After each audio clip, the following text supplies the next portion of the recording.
श्री शिवाय नमस्तुभ्यम दोस्तों, हर हर महादेव। स्वागत है आपका हमारे YouTube चैनल शिव और शक्ति में। सर्वमंगल मांगल्ये शिवे सर्वार्थ साधिके शरण्ये त्र्यंबिके गौरी नारायणी नमोस्तुते। जय माता दी। हरे कृष्णा। आप सभी भक्तों का दिन शुभ और मंगलमय हो। माँ भगवती का आशीर्वाद आप सभी भक्तों पर सदा सर्वदा बना रहे। हे प्रिय भक्तों, आज से हमारे चैनल पर प्रतिदिन नियम से चैत मास महात्म्य में श्रीमद् भागवत महापुराण की कथा का रसपान करेंगे। फाल्गुन मास की कथाओं को सुनने के लिए दिल से आप सभी भक्तों का बहुत बहुत धन्यवाद। यही प्यार और आशीर्वाद चैत मास में भी बनाए रखिएगा। सुनते हैं चैत मास महात्म्य अध्याय 2। जगत के सृष्टि कार्य में जो उत्पत्ति रूपा, रक्षा कार्य में पालन शक्ति रूपा, संहार कार्य में रौद्र रूपा है, संपूर्ण विश्व प्रपंच जिनके लिए क्रीड़ा स्वरूप है, जो परा पश्यंती मध्यमा तथा वेखरी वाणी में भी व्यक्त होती है और जो ब्रह्मा विष्णु महेश द्वारा निरंतर आराधित है, वे प्रश्न चित वाली देवी भगवती मेरी वाणी को अलंकृत करे। श्री नारायण तथा नरों में श्रेष्ठ श्री नर भगवती सरस्वती और महर्षि वेद व्यास को प्रणाम करने के पश्चात ही जय का पाठ प्रवचन करना चाहिए। ऋषिगण बोले, हे सूत जी, हे महामते, हे व्यास शिष्य, आप दीर्घजीवी हो। आप हम लोगों को नानाविध पुण्य प्रदायिनी एवं मनोहारिणी कथाएं सुनाते रहते हैं। भगवान विष्णु के सर्व पाप विनाशक, परम पवित्र एवं उन अवतार कथाओं से संबंधित अद्भुत चरित्रों को हमने भक्ति पूर्वक सुना और इसी प्रकार हमने भगवान शिव के अलौकिक चरित्र तथा भस्म और रुद्राक्ष के ऐतिहासिक महात्म्य का श्रवण कर आपके मुखारविंद से किया। हम लोग अब ऐसी परम पावन कथा सुनना चाहते हैं जो बिना प्रयास के ही मनुष्य को भोग एवं मोक्ष प्रदान करने में पूर्ण रूप से सहायक हो। हे महाभाग, अतः आप उस कथा का वर्णन करें जिसके द्वारा मानव कलयुग में भी सिद्धियां प्राप्त कर ले, क्योंकि हम आपसे बढ़कर किसी अन्य को नहीं जानते हैं जो हमारी शंकाओं का निवारण कर सके। सूत जी बोले, हे महाभाग ऋषियों, आप लोगों ने लोक कल्याण की भावना से अत्यंत उत्तम प्रश्न किया है। अतः मैं आप सभी के लिए समस्त शास्त्रों का जो सार है उसे पूर्ण रूप से बताऊंगा। समस्त तीर्थ पुराण और व्रत तभी तक गर्जना करते हैं जब तक मनुष्य श्रीमद् देवी भागवत का सम्यक रूप से श्रवण नहीं कर लेते। मनुष्य के लिए पाप रूपी अरण्य अभी तक दुखप्रद एवं कंटक में रहता है जब तक श्रीमद् देवी भागवत रूपी परशु उपलब्ध नहीं हो जाता।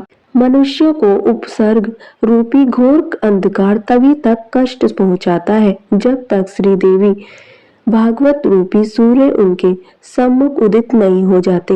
हे वक्ताओं, मैं श्रेष्ठ महाभाग सूत जी, आप हमें बताएं कि वह श्रीमद् देवी भागवत महापुराण कैसा है और उसके श्रवण की विधि क्या है। उस पुराण को कितने दिनों में सुनना चाहिए। पूजन विधि क्या है।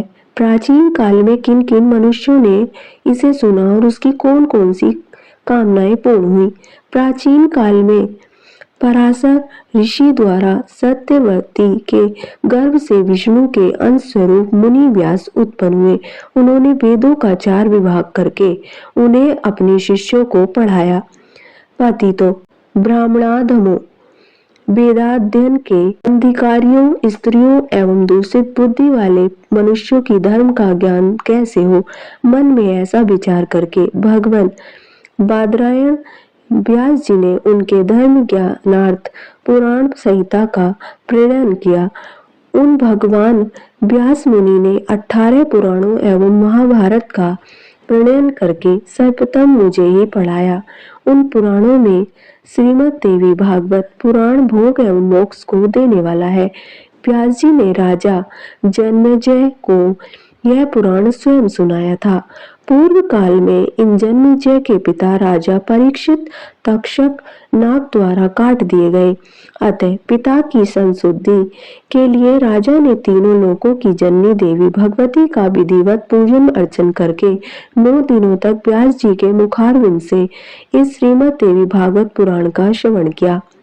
इस नवायज्ञ के संपूर्ण हो जाने पर राजा परीक्षित ने उसी समय दिव्य रूप धारण करके देवी का सालोक्य प्राप्त किया।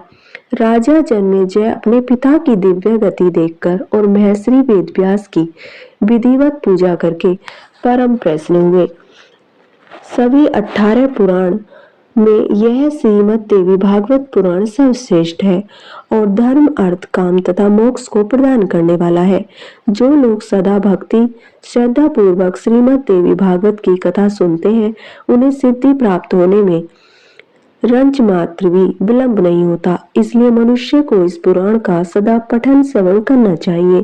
पूरे दिन के आधे समय तक, चौथाई समय तक, मुहूर्त भर अथवा एक क्षण भी जो लोग भक्ति पूर्वक इसका श्रवण करते हैं उनकी कभी भी दुर्गति नहीं होती। मनुष्य सभी यज्ञों, तीर्थों तथा दान आदि शुभ कर्मों का जो फल प्राप्त करता है वही फल उसे केवल एक बार श्रीमद् देवी भागवत पुराण के श्रवण से प्राप्त हो जाता है।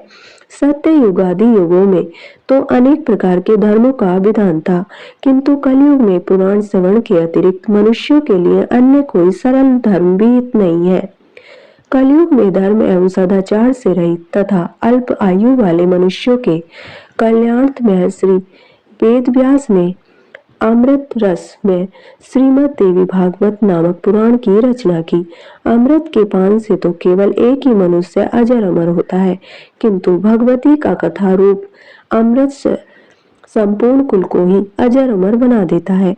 श्रीमद् देवी भागवत के कथा श्रवण में महीनों तथा दिनों का कोई भी नियम नहीं है, अतएव मानवों द्वारा इसका सदा ही सेवन किया जाना चाहिए। आश्विन, चैत मास तथा आषाढ़ इन महीनों के चारों नवरात्रों में इस पुराण का श्रवण विशेष फल प्रदान करता है। अतएव श्रीमद् देवी भागवत का यह नवायज्ञ समस्त पुण्य कर्मों से अधिक फलदायक होने के कारण मनुष्य के लिए विशेष पुण्यप्रद कहा गया है। जो कलुषित हृदय वाले पापी, मूर्ख, मित्रद्रोही, वेदों की निंदा करने वाले, हिंसा में रत और नास्तिक मार्ग का अनुसरण करने वाले मनुष्य हैं, वे भी कलयुग में इस नवायज्ञ के अनुष्ठान से पवित्र हो जाते हैं। जो मनुष्य दूसरों के धन एवं पराई स्त्रियों के लिए लालायित रहते हैं, पाप के बोझ से दबे हुए हैं और गो ब्राह्मण देवताओं की भक्ति से रहित है, वे भी इस नवायज्ञ से शुद्ध हो जाते हैं।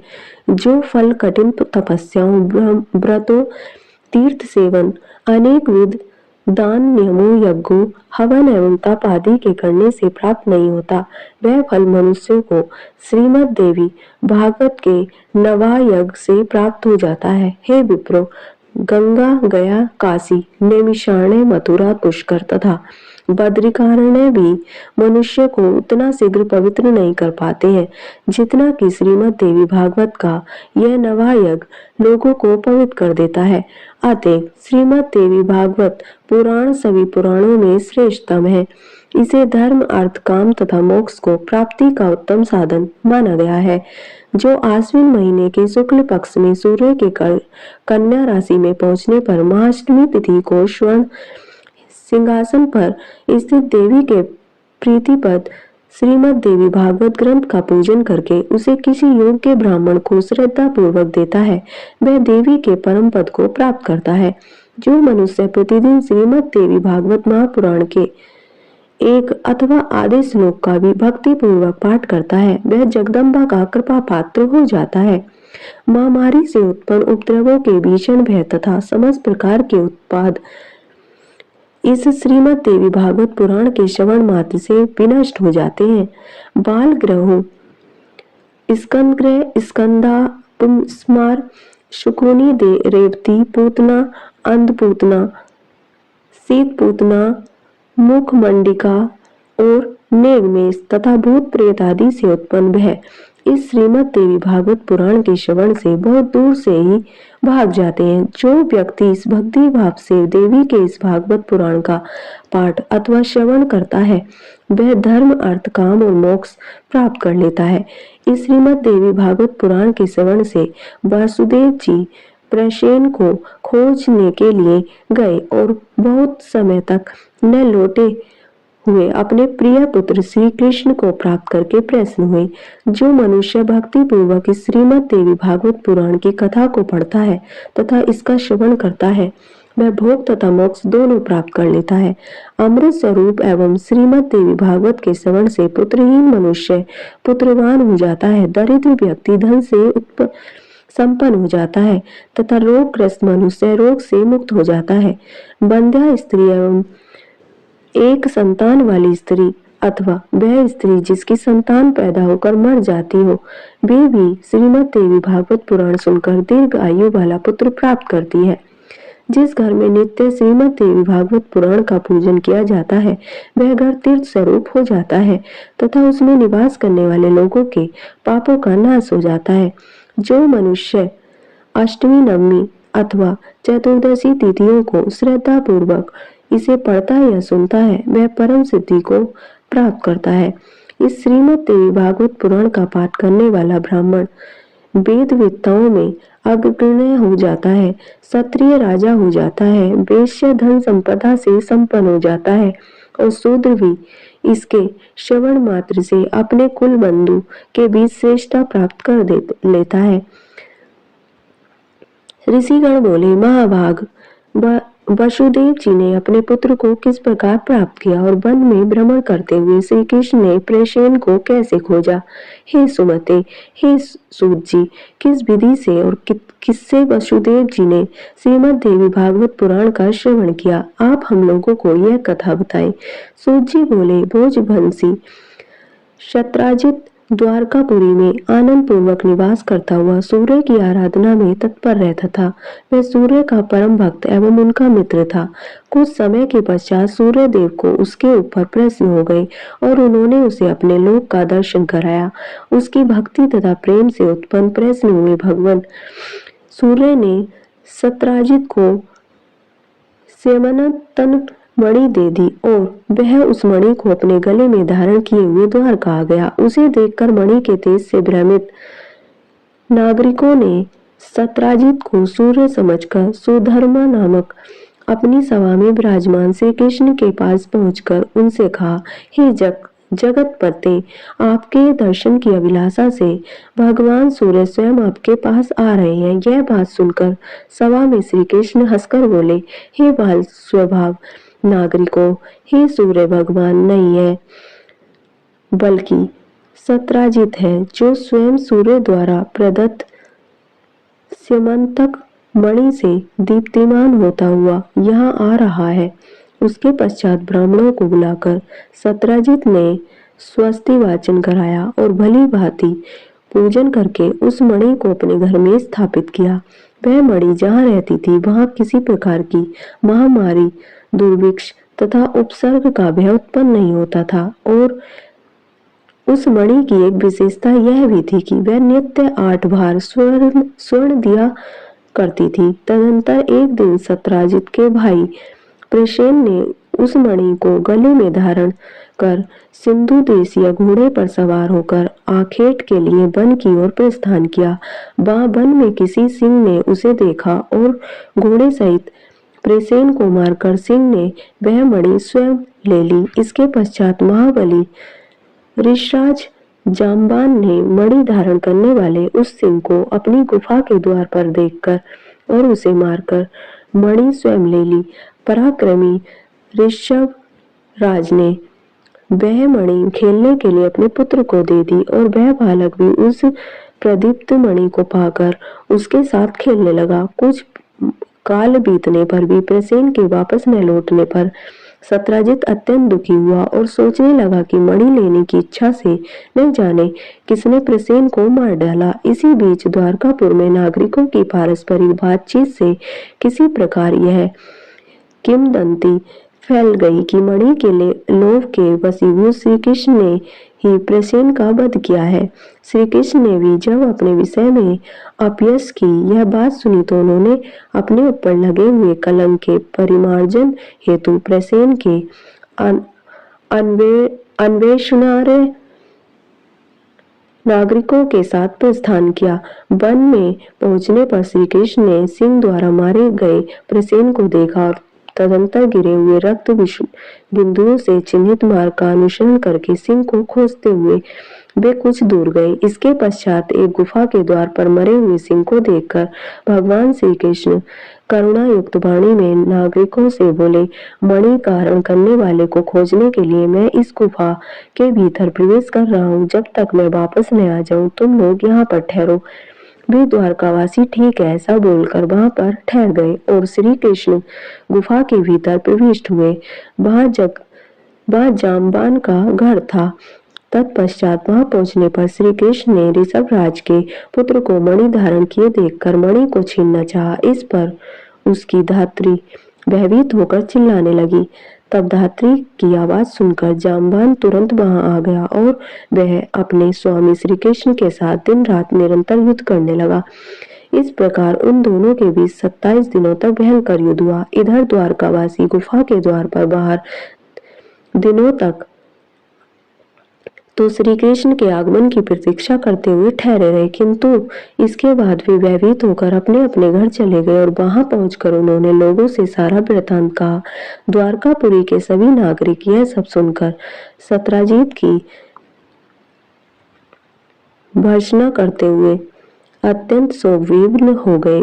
महाभाग वासुदेव जी अपने पुत्र का वह समाचार सुनकर परिवार सहित महान शोक से मूर्छित हो गए और बार बार सोचने लगे कि मेरा कल्याण किस प्रकार से हो। उसी समय ब्रह्मलोक से देव ऋषि नारद वहां आ गए। वसुदेव जी ने उठकर उन्हें प्रणाम करके विधिवत उनकी पूजा की। देव ऋषि नारद महामती यदुश्रेष्ठ वसुदेव जी से कुशल क्षेम पूछकर उनसे बोले, आप क्यों चिंतित हैं, यह मुझे बताइए। वसुदेव जी बोले, मेरा अतिशय प्रिय पुत्र श्री कृष्ण प्रसेन को खोजने के लिए द्वारका के नागरिकों के साथ वन में गया था। यहाँ उसने प्रसेन को मरा हुआ देखा। इसके पश्चात प्रसेन को मारने वाले सिंह को भी एक गुफा के द्वार पर मरा देखकर श्री कृष्ण नागरिकों को द्वार पर रोककर स्वयं गुफा के अंदर चले गए। बहुत दिन व्यतीत हो चुके हैं किंतु मेरा पुत्र अभी तक नहीं लौटा, जिससे मैं चिंतित हूँ। अतः हे मुने, आप कोई ऐसा उपाय बताइए जिससे मैं अपने प्रिय पुत्र को प्राप्त कर सकूं। नारद जी बोले, हे यदुश्रेष्ठ, आप पुत्र की प्राप्ति के लिए अंबिका देवी की आराधना कीजिए। उनकी आराधना से शीघ्र ही आपका कल्याण होगा। वसुदेव जी बोले, हे भगवान, वे देवी कौन है? हे महेश्वरी, किस प्रकार से प्रभावशाली है और तथा उनकी आराधना किस प्रकार की जाती है? हे देव ऋषि, कृपा करके यह बताएं। नारद जी बोले, हे महाभाग वसुदेव, देवी के अतुलित महात्म्य का विस्तार पूर्वक वर्णन करने में कौन समर्थ है? अतः मैं संक्षेप में ही कह रहा हूँ, आप उसे सुने। जो भगवती शाश्वत सच्चिदानंद स्वरूप और परतरा देवी है तथा जिनके द्वारा यह जगत व्याप्त है, जिनकी आराधना के प्रभाव से ही ब्रह्मा इस चराचर सृष्टि की रचना करते हैं, जिनका स्तवन करके भगवान विष्णु मधु कैटभ के भय से मुक्त हुए तथा जिनका कृपा से विश्व का पालन पोषण करते हैं, जिनकी कृपा कटाक्ष मात्र से भगवान शंकर जगत का संहार करते हैं और जो संसार के बंधन की कारण रूपा है, वे ही मुक्ति प्रदान करने वाली हैं, वे ही परम विद्या स्वरूपा है और वे ही समस्त ईश्वरों को भी ईश्वरी है। अतः आप नवरात्र विधान के अनुसार जगदम्बा की विधिवत पूजा करके 9 दिनों में इस श्रीमद देवी भागवत पुराण का श्रवण कीजिए, जिसके श्रवण मात्र से आप शीघ्र ही अपने पुत्र को प्राप्त कर लेंगे। इस पुराण का पाठ तथा श्रवण करने वाले मनुष्य से भोग एवं मोक्ष दूर नहीं रहते। नारद जी के ऐसा कहने पर भी वसुदेव जी मुनि श्रेष्ठ नारद को प्रणाम करके अत्यंत प्रेम पूर्वक कहने लगे। वसुदेव जी बोले, हे भगवान, आपके इस कथन से देवी मातम्य से संबंधित एक अपना वृतांत मुझे याद आ गया, मैं उसे कह रहा हूँ, आप सुनिए। पूर्व काल में पापी कंस ने आकाशवाणी के माध्यम से देवकी के 8वें गर्भ से अपनी मृत्यु जानकर भयभीत हो भार्य सहित मुझको बंदी बना लिया। तदंतर मैं अपनी पत्नी देवकी के साथ कारागार में रहने लगा और पापी कंस भी मेरे पैदा होने वाले पुत्रों को एक एक करके मारता रहा। इस प्रकार जब कंस के द्वारा मेरे 6 पुत्र मार डाले गए, तब मेरी निर्दोष भार्या देवी देवकी अत्यंत शोकाकुल हो उठी और दिन रात दुखी रहने लगी। तत्पश्चात गर्ग मुनि को बुलाकर उनका अभिवादन तथा पूजन करके पुत्र प्राप्ति की कामना से मैंने उनसे देवकी का दुख बताकर कहा, हे भगवान, हे दया सिंधु, हे मुनिवर, आप यदुकुल के गुरु हैं, अतः मुझे आयुष्मान पुत्र की प्राप्ति का कोई उपाय बताइए। इसके अनंतर दयानिधान गर्ग जी प्रसन्न होकर मुझसे कहने लगे। गर्ग जी बोले, हे महाभाग वसुदेव, अब आप उस सर्वश्रेष्ठ साधन को सुनिए जो भगवती दुर्गा अपने भक्तों की दुर्गति का विनाश कर देती है। आप उन कल्याणकारिणी देवी की आराधना कीजिए, इससे शीघ्र ही आपका कल्याण होगा, क्योंकि उनकी आराधना से सभी लोगों की समस्त कामनाएं पूर्ण हो जाती हैं। दुर्गा की उपासना करने वाले मनुष्यों के लिए संसार में कुछ भी दुर्लभ नहीं है। गर्ग मुनि के ऐसा कहने पर मैं प्रसन्न हो गया और अपनी पत्नी सहित मुनि श्रेष्ठ गर्ग को परम श्रद्धा पूर्वक प्रणाम करके दोनों हाथ जोड़कर मैंने उनसे कहा। वसुदेव जी बोले, हे भगवान, हे करुणा सागर, हे गुरु, यदि आप मुझ पर स्नेह रखते हैं तो मेरे कल्याण के निमित्त आप ही उन भगवती चंडिका को आराधना कर दे। मैं तो कंस के घर में बंदी रहने के कारण कुछ भी नहीं करने में समर्थ हूँ, अतः हे मामते, अब आप ही इस दुख सागर में मेरा उद्धार कीजिए। मेरे इस प्रकार कहने पर वे मुनि श्रेष्ठ प्रसन्न होकर बोले, हे वसुदेव, आपकी प्रीति के कारण मैं आपका कल्याण करूंगा। मेरे द्वारा प्रीति पूर्वक प्रार्थना किए जाने के उपरांत गर्ग मुनि देवी दुर्गा की आराधना की इच्छा से ब्राह्मणों के साथ बिंद पर्वत पर चले गए। वहां जाकर जप एवं पाठ में तत्पर रहते हुए गर्ग मुनि जगत की मार्ग स्वरूप और भक्तों की कामनाओं को पूर्ण करने वाली भगवती की आराधना करने लगे। जब पूजन आदि अनुष्ठानों की समाप्ति के पश्चात आकाशवाणी हुई कि हे मुनि, मैं प्रसन्न हो गई हूँ, अतएव तुम्हारे कार्य की सिद्धि होगी। पृथ्वी के भार का नाश करने वाले मुझसे प्रेरणा प्राप्त कर स्वयं भगवान विष्णु अपने अंश से वसुदेव की भार्या देवकी के गर्भ से अवतार लेंगी। कंस के भय से वसुदेव जी उस शिशु को लेकर शीघ्र ही गोकुल में नंद के घर पहुंचा देंगे और वहां से यशोदा की कन्या को लाकर अपने घर में राजा कंस को दे देंगे। तब कंस उस कन्या को मारने के लिए उसे पृथ्वी पर पटक देगा। तदंतर उसके हाथ से छूटकर मेरी अंशा स्वरूपा वह कन्या तत्क्षण अलौकिक रूप धारण करके बिंद पर्वत पर चली जाएगी और निरंतर जगत का कल्याण करेगी। इस प्रकार उस आकाशवाणी को सुनकर गर्ग मुनि भगवती जगदम्बा को प्रणाम करके प्रसन्न मन से मथुरापुरी आ गए। आचार्य गर्ग के मुख से महादेवी के वरदान की बात सुनकर मैं पत्नी सहित अत्यंत प्रसन्न हुआ और परम आनंद विभोर हो उठा। तभी से मैं देवी के अत्युत्तम महात्म्य को जान रहा हूँ। और हे देव ऋषि, आप भी आपके मुखारविंद से मैंने अभी वही देवी महात्म्य सुना। अतः हे प्रभु, अब आप ही मुझे श्री देवी भागवत सुनाइए। हे दया निधान, मेरे सौभाग्य से ही आप यहाँ पधारे हुए हैं। वसुदेव जी का वचन सुनकर प्रसन्न मन वाले नारद जी ने शुभ दिन एवं शुभ नक्षत्र में श्रीमद देवी भागवत को कथा आरंभ की। कथा में आने वाली विघ्न बाधाओं के शमनार्थ ब्राह्मण देवी के नवाक्षर ओम ऐं ह्रीं क्लीं चामुंडाय विच्चे मंत्र का जप तथा मार्कंडेय पुराण में वर्णित देवी स्रोत का पाठ करने लगे। प्रथम स्कंद के आरंभ से ही वसुदेव जी देवर्षि नारद के मुख से निश्चित अमृत स्वरूप श्रीमद देवी भागवत पुराण का भक्ति पूर्वक श्रवण करने लगे। 9वें दिन कथा की समाप्ति होने पर महामनस्वी वसुदेव जी ने श्रीमद देवी भागवत ग्रंथ तथा कथावाचक दोनों की प्रसन्नता पूर्वक पूजा की। उधर कंदरा में श्री कृष्ण तथा जाम्बान के बीच चल रहे युद्ध में श्री कृष्ण के मुष्टि का प्रहार में जाम्बान का शरीर अत्यंत शिथिल पड़ गया था। उसी समय जाम्बान को भी पूर्व काल की घटनाएं याद आ गई और भगवान श्री कृष्ण को परम भक्ति के साथ प्रणाम करके अपने अपराध के लिए क्षमा याचना करने लगा। उसने श्री कृष्ण से कहा, अब मुझे ज्ञात हो गया कि आप रघुश्रेष्ठ श्री राम ही हैं, जिनके भयंकर कोप से सागर तथा लंका नगरी दोनों क्षुब्ध हो गए थे और रावण अपने बंधु बांधवों सहित मारा गया था। हे श्री कृष्ण, वे राम आप ही हैं, अतः मेरी धृष्टता को क्षमा करें। मैं आपका सर्वथा सेवक हूँ, अतएव मेरे योग्य जो भी कार्य हो उसके लिए मुझे आदेश दीजिए। जाम्बान का वचन सुनकर जगतपति श्री कृष्ण बोले, हे ऋषभराज, मणि प्राप्त करने के लिए हम लोग स्कंदरा में आए हुए हैं। तत्पश्चात ऋषभराज जाम्बान ने श्री कृष्ण की विधिवत पूजा करके स्यमंतक मणि तथा अपनी पुत्री जाम्बती उन्हें प्रसन्नता पूर्वक अर्पित कर दी। श्री कृष्ण ने जाम्बती को पत्नी के रूप में अंगीकार करके मणि को गले में धारण कर लिया और ऋषभराज जाम्बान से विदा लेकर वे द्वारकापुरी के लिए प्रस्थित हुए। उधर द्वारका में उदार हृदय श्री वसुदेव जी ने श्रीमद् देवी भागवत पुराण कथा की समाप्ति के दिन ब्राह्मणों को भोजन कराया तथा नानाविध दक्षिणाओं से उन्हें संतुष्ट किया। जिस समय वे ब्राह्मण वसुदेव को आशीर्वाद प्रदान कर रहे थे, उसी समय भगवान श्री कृष्ण मणि धारण किए हुए पत्नी जाम्बती के साथ वहां आ पहुंचे।